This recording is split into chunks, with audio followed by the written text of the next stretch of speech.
everyone, I'm Diana Askew, coming to you from my kitchen here at Askew Acres in Southeast Texas.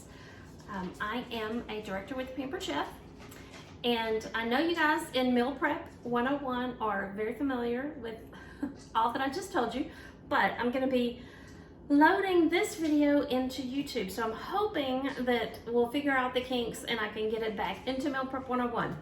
Some kind of technical difficulties going on right now, but I can't go live, and for whatever reason I couldn't load the video that I made on Friday, so I'm gonna redo that. Actually, I didn't even get finished. I just did a couple of things in the air fryer, which was potato chips. Now I'm out of potatoes, but I do have some sweet potatoes, so we're gonna do that. And while those are frying in the air fryer, we're gonna work on some meal prep ideas for the week, for breakfast for the week. Breakfast for supper, breakfast for breakfast, however you want to serve it. But it would just be, like I tell you guys all the time, meal prep, meal planning. It can be as simple as getting those first couple of steps done to make your time in the kitchen go a little bit quicker.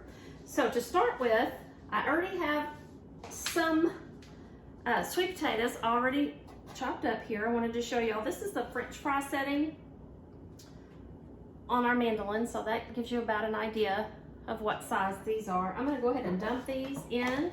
I'm cooking them in small batches. This is something that I hardly ever mention, but this is our large micro cooker. It's the 2-quart. And I'm just gonna stick them in the microwave. About 2 minutes is all it takes to soften up a sweet potato. And then I'll tell you what I have going on behind me. So I know the weather is beautiful here. It's still kind of cool outside, but the sun is shining and it's a gorgeous day this Sunday, February the 6th. So we'll go about 2.5 minutes with that batch. So I've peeled and sectioned up the sweet potato. I'm just gonna drop it in my food hopper back here. And give it a quick chop. Excuse the noise. This is one of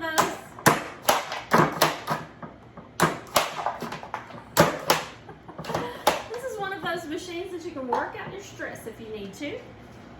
Get that set to the side, and then we're gonna slice it. So I thought we would do some sweet potato chips. Now, I don't think I'm gonna be able to slice it quite as thin as I did the potatoes for the potato chips, but I wanna go ahead and get these. We'll just try them.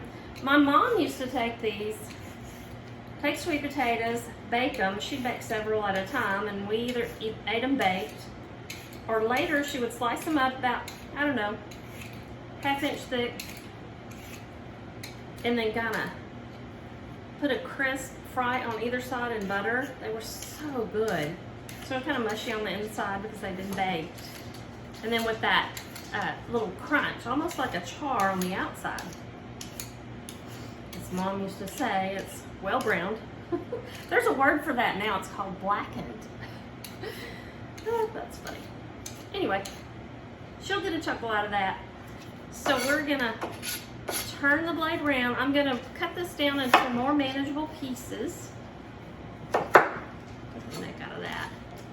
And then I'm gonna turn the blade to slicing rather than all the way around to the slice setting, because you could do as small as julienne, and then we've got it as large as the French fry setting, and then all different thicknesses, but we're gonna make it a little bit thinner, just not potato chip thin. We'll put it on about a 2 or a 3. And now I'm gonna give this a slice. What we end up with here. Oh yeah, that's a good slice. So not potato chip, because I kind of want them to have a little bit of substance to them. There we go. Go with the next piece. So I'll probably load this video also into Paula's party, which is going to be closed tomorrow. Guys, you need to get your order in. As well as Melissa's party. Now, Melissa has decided to extend her party. She wants everybody to see the new products. All right, those look like nice pieces. So I'm going to do it in single layers.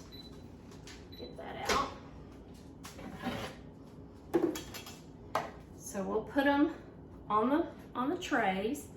Now I did learn when I was doing the potato chips that you need a little bit of room between them. If you try to crowd them in there, the air is going to blow it around, they're going to stack up, and they're not going to get crisp, which is another reason why I wanted to cut them a little bit thicker and see if that would help with keeping them from blow around in the air fryer. It's actually an air fryer, so it's going to be blowing the air, kind of like a tiny convection oven.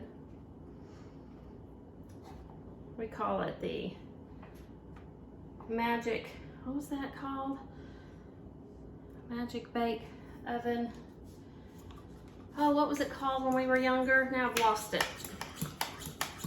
Easy Bake. That's the Easy Bake Oven for adults. So I'm taking the kitchen spritzer. I'm just going to do a light layer on both. And then I thought I would sprinkle a little bit of cinnamon rather than salt and pepper. You could do salt and pepper, but I don't know about cinnamon. On sweet potatoes, I think that would be great. Just a little sprinkle. Well, cinnamon's good for you as well. So are sweet potatoes. Still have the carbs, but that beautiful orange color guarantees beta carotene, vitamin A. There's lots of good things in sweet potatoes. So I'm going to start with 5 minutes on air fry. With the air fry setting for the air fryer automatically comes up at 400 degrees, which is what we want. And I punched cancel before I changed the time. Let me do that again. Back to 5 minutes. Then we'll let it go. Now I'm going to show you what I'm doing behind me. Back here. Move this over. I've already browned this is some fresh pork sausage with an onion. I've got some chives chopped up in there, fresh chives. You could put really anything you'd like to have in there. Think anything you would like in a breakfast burrito. So that's what this is going to be in game. So I already have my first round of sweet potatoes in there. Let me get the next ones. This could be any combination you'd like to have. We love sweet potatoes. You could put white potatoes. You could put a combination of both in with your sausage. So what I'll do is I'll get up in the morning and I'll scramble a couple of eggs, and just as they're starting to set, I'll put a little bit of this mixture in with it. Scramble that together, add a little bit of cheese, roll it up in a flour tortilla. They will love it. Now some more protein, and because meat is so expensive right now, I'm adding a large can of black beans. The family does not love black beans, but when I put them into things like eggs, this is just a family can of black beans. And that's about 1.5 pounds of sausage, if you need to know that. But again, you're going to do it by your taste and your family's taste. So we're going to mix that all up together. So imagine, scrambled eggs, and I'll do that after I do a couple in the morning. I'll snap a picture and post it again with this video. So mix all together. Take my, it's my rectangle, glass rectangle, whatever storage. You can even put it in a freezer Ziploc. If you don't think you're going to use all this week, put half of it in the freezer, in a freezer Ziploc. But we'll go through this week. So it'll be fine in the freezer all week. I'm sorry, in the fridge all week. So have that full. I love these glass bowls. These are freezer safe. They're oven safe. Of course, not the lid. Microwave, dishwasher, refrigerator.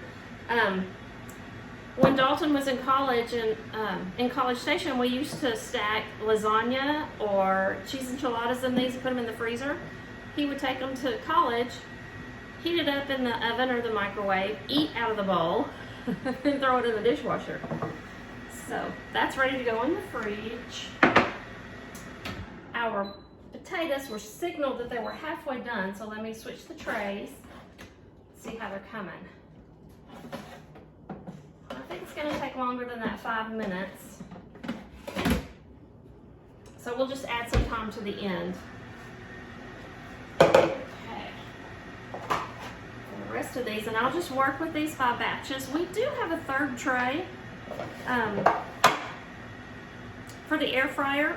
We also have that rotisserie basket, so if you wanted to do French fries, sweet potato French fries, you could just put them in the rotisserie. Again, I would spritz them first just to give them that little bit of, just a spritz of oil, so it'll give them that little bit of a crisp browning on the outside. So once these guys are done, I'll snap a picture again and post it with this video. I appreciate you watching. If you're in Paula's party, if you have any questions, comment below or message me. You're welcome to message me, or Melissa's party. Thank you for joining, and I thank you both for hosting. And if you're in Meal Prep 101, give us a shout out too, and let me know that you're watching it. And you can always go to my YouTube channel as well.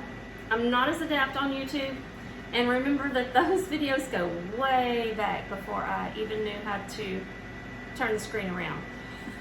So you guys have a wonderful day and a wonderful week. We're going to have a nice cool week this week, and I don't think it's going to rain a whole lot, so it should be really, really beautiful outside. Thanks so much for watching. Bye now.